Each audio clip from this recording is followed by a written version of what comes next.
Assalamualaikum Sobat Football United, ringan amatiran. Ala gua ada kabar terbaru dari Fabrizio Romano dan juga dari beberapa sumber lain yang ingin gua bahas kali ini.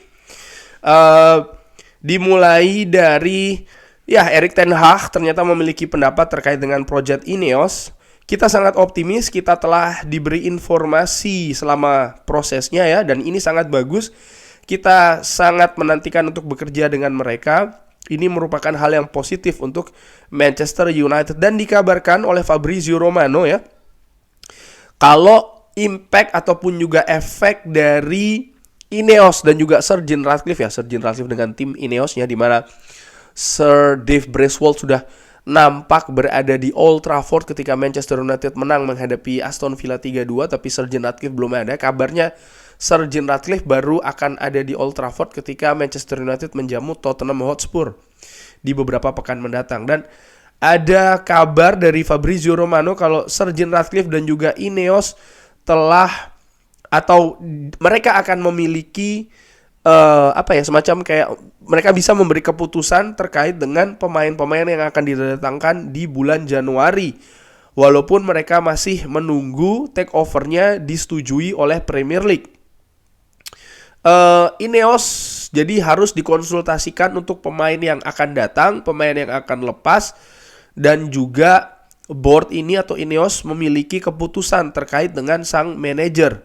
Lalu di 6 atau 8 pekan selanjutnya ya, Ineos akan memiliki sporting control yang penuh di klub dan perubahan akan segera dimulai. Jadi ini kabar yang menurut gua luar biasa ya. Kenapa? Karena pertama, Ineos sudah bisa memberikan impact-nya secara langsung di bulan Januari ini terkait dengan transfer. Penting sekali transfer ini karena Manchester United menurut gua harus memperkuat beberapa posisi dengan mendatangkan pemain baru, utamanya pemain lini depan contohnya. Nah, Ineos bisa memberikan keputusan ya terkait dengan mendatangkan pemain atau melepas pemain di bulan Januari, walaupun ternyata Ineos ini masih menunggu persetujuan masuknya 25% ke Manchester United oleh Premier League. Ini ternyata belum 100% selesai prosesnya. Namun demikian secara internal Ineos sudah bisa memberikan keputusan dan juga masukan terkait dengan rekrutmen di bulan Januari. Nah, menurut gua sekali lagi ini penting. Manchester United kehilangan banyak pemainnya ya karena cedera, utamanya Erik ten Hag bahkan mengatakan kalau Manchester United untuk bisa kembali lagi, untuk bisa bermain lebih bagus lagi, untuk bisa mendatangkan atau mendapatkan hasil yang juga lebih bagus lagi, sangat mengharapkan dari kembalinya para pemain Manchester United yang disebutkan akan lebih banyak nanti datang di bulan Januari. Kembalinya Luke Shaw contohnya ini memberikan impact di atas lapangan, sudah terlihat di situ. Namun demikian contoh untuk lini belakang Manchester United sangat tipis sekali dengan absennya Harry Maguire, Lisandro Martinez, dan juga Victor Lindelof. Ada 3 pemain yang absen di sana, yang praktis hanya mengandalkan Johnny Evans, Rafael Varane, dan juga Willy Cambuala. Tapi Rafael Varane pun juga up and down ya, kadang bisa cedera, kadang bisa sakit. Jadi situasinya sangat gamang sekali di lini belakang Manchester United. Ini dinilai oleh salah satunya juga oleh Fabrizio Romano merupakan lini yang mungkin akan diperkuat oleh Manchester United di musim dingin, di bursa musim dingin nanti. Lini tengah menurut gua lebih firm ya, dengan situasi kembalinya Christian Eriksen ini merupakan kabar yang sangat positif. Namun kalau melihat lini depan, lini depan ini menurut gua super tipis sekali. Hanya mengandalkan pemain yang posisinya asli di lini depan, hanya mengandalkan seorang Rasmus Højlund, striker yang telah mencetak 1 gol menghadapi Aston Villa, gol pertama di Premier League by the way. Namun menurut gua butuh pemain lain, butuh pemain yang sering gua katakan ya, untuk bisa membagi beban untuk mencetak gol di depan. Jadi tidak hanya untuk seorang Rasmus Højlund saja. Di samping juga Rasmus Højlund butuh persaingan, Rasmus Højlund butuh backup, Rasmus Højlund butuh mungkin partner, katakanlah demikian ya, di lini depan Manchester United yang tadinya diplot untuk seorang Anthony Martial. Tapi ya dengan penampilan Anthony Martial dan juga bagaimana ketersediaan dari Anthony Martial juga yang gak bagus menurut gue, dan ada situasi Anthony Martial juga akan lepas di musim panas nanti. Jadi situasinya sangat jauh dari ideal menurut gua kalau pemain yang ya untuk mendampingi Rasmus Højlund itu adalah Anthony Martial menurut gua, sehingga Manchester United butuh untuk mendatangkan pemain baru lagi.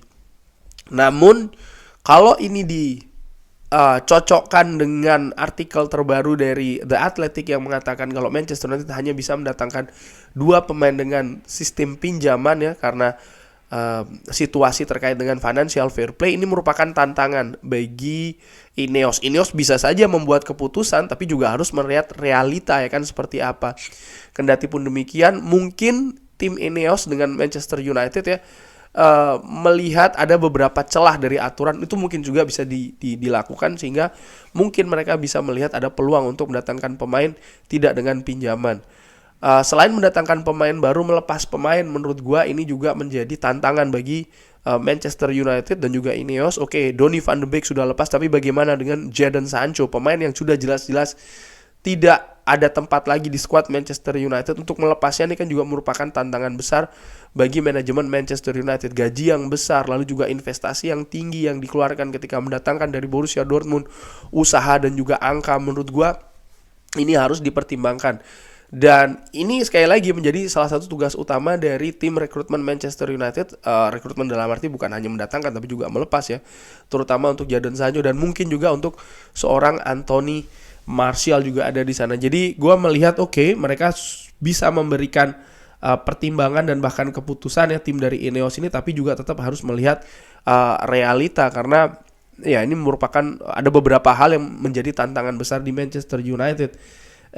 Lalu terkait dengan keputusan di manajer, apakah mungkin akan mengganti manajer dan lain-lain, gue melihat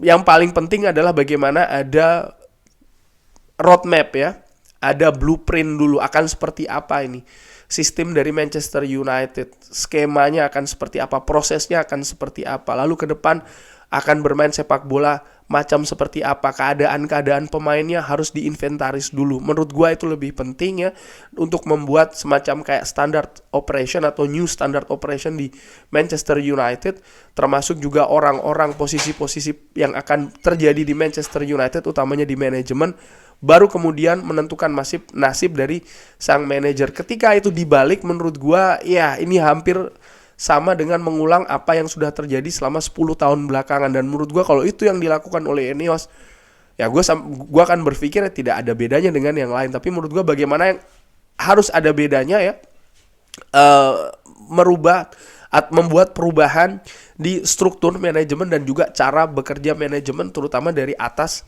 sampai juga ke bawah ya, dari atas dan ke bawah.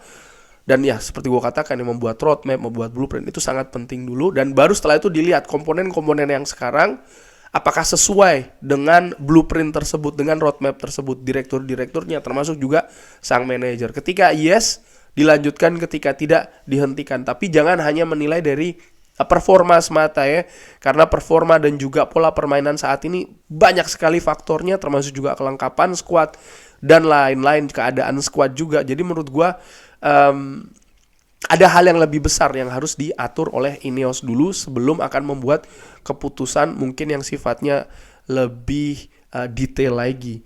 Dan di kabar lainnya juga 6-8 pekan kemudian ya Ineos akan punya sporting control yang penuh. Dari situ gue melihat di bursa musim panas nanti Ineos sudah bisa lebih leluasa, lebih full dalam melakukan perombakan di Manchester United.